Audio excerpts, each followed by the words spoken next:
हम लोग एक ऐसे शिक्षक के घर पे मौजूद हैं जो शिक्षक गुरु और शिष्य धर्म का जो रिश्ता होता है, जो संबंध होता है, उसको तार तार करके रख दिया सिर्फ और सिर्फ अपने हैवानियत की वजह से। क्योंकि ये वही रूम है और ये वही रामकिशुन चौरसिया का घर है, इसको क्लासरूम कहिए, इसको गेस्ट रूम कहिए, जिसमें 11 बजे रात को संगीत की शिक्षा दी जाती है और संगीत की शिक्षा देने के आड़ में हैवानियत की सारे हदें को पार कर दी जाती है। एक नाबालिग लड़की जो यहां पर संगीत सीखने के लिए आती है, हारमोनियम सीखने के लिए आती है और हारमोनियम सीखते सीखते उसे शिक्षक कुछ और सिखाने लगते हैं और उसके बाद गांव के लोगों को यहां पर भनक लग जाती है और गांव के लोग 11 बजे रात में यहां पर छापा मारते हैं 10-15 लोगों को लेकर के। और उसके बाद जब इस गेट को थोड़े से धक्का दिया जाता है तो यह गेट खुल जाती है और उसके बाद जब लोग अंदर पहुंचते हैं तो इसके अंदर कुछ और ही चल रहा होता है। वहां पर हारमोनियम नहीं सिखाया जाता है, वहां पर हैवानियत की सारे हदें पार कर दी जाती है। लड़की निर्वस्त्र रहती है, शिक्षक निर्वस्त्र रहते हैं और शिक्षक और शिष्या का जो रिश्ता होता है उसको ये दोनों मिलकर के तार तार कर देते हैं। इसमें शिक्षक जो है रामकिशुन चौरसिया वो जेल चले जाते हैं और उसके बाद जो व्यक्ति यहां पर वीडियो बनाते हैं, जो व्यक्ति मारपीट करते हैं,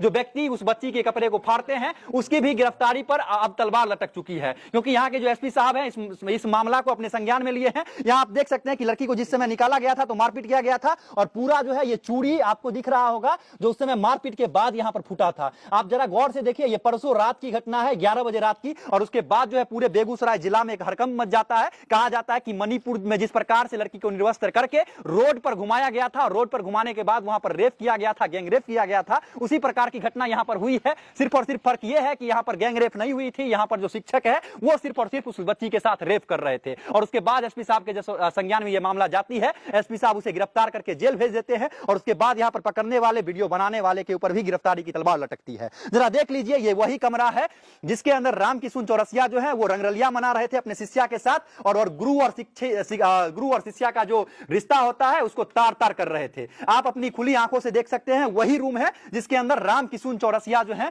वो रंगरलिया मना रहे थे और रंगरलिया मनाते हुए पकड़े गए थे। जिसके बाद ग्रामीणों ने उनके साथ मारपीट किया, बच्ची के साथ मारपीट किया और उसके बाद बच्ची के तन पर जो थोड़ी मोड़ी कपड़ा बची हुई थी उसको फाड़ करके यहां पर बाहर मिला करके बिठा दिया और उसके बाद उसको एक गमछे से उठा करके उसके बाद वीडियो को उन लोगों ने खत्म किया। लेकिन उस दरमियान जो है यहाँ पर जो रामकिशुन चौरसिया थे उनके साथ काफी मारपीट की गई थी, क्योंकि कोई भी समाज में इस प्रकार की घटना को अंजाम देगा तो लोग भावनाओं में बह करके उस व्यक्ति के साथ उसी प्रकार की घटना का अंजाम देंगे जिस प्रकार से रामकिशुन चौरसिया के साथ यहाँ पर किया गया था। क्योंकि ये समाज के लिए एक बहुत ही गंदा कृत्य है। और आज जरा सोचिए ना, पखथौड़ गांव को लोग बहुत सारी चीजों से जानते होंगे, यहाँ की बहुत सारी विशेषता होगी, यहाँ के बहुत सारे लोग अफसर बने होंगे, यहाँ के बहुत सारे लोग आर्मी में गए होंगे, यहाँ के बहुत सारे लोग शिक्षक होंगे, लेकिन इसी पखथौल गांव को जिस नाम से लोग जानते थे उस नाम को इसने बदनाम करने का काम किया है। तो ऐसे ऐसे लोगों को एक तो समाज से बहिष्कृत करना चाहिए और ऐसे लोगों को फांसी पर लटकाना चाहिए। क्योंकि कोई माँ बाप बहुत ही अपने बच्चे पर भरोसा करके और एक गुरु पर भरोसा करके एक गुरु के पास अपने बच्चे और बच्चियों को पढ़ने के लिए भेजते हैं और पढ़ने के एवज में इस प्रकार की घटना को अगर कोई शिक्षक अंजाम दे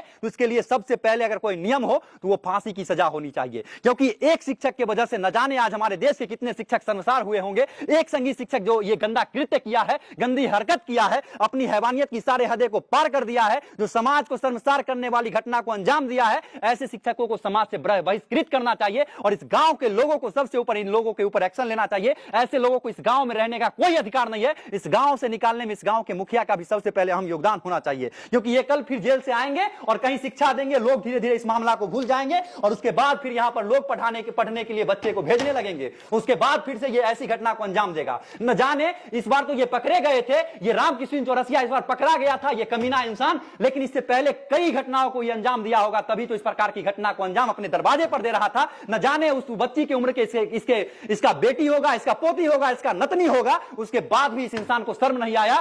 पूरा दाढ़ी उजला हो चुका था, उसके बाद भी 18 साल से कम उम्र के बच्ची के साथ ही रेप कर रहा था पढ़ाने के बहाने से। अब बताइए ऐसे शिक्षकों के ऊपर आप लोग क्या करना चाहते हैं? अगर ऐसे शिक्षक अगर आपके घर के आसपास में हो जाए तो ऐसे शिक्षकों के साथ आप क्या करेंगे? जरा कमेंट में अपनी राय जरूर देंगे। बाकी मिलते हैं अगले एपिसोड में, तब तक के लिए जय हिंद, वंदे मातरम, भारत माता की जय।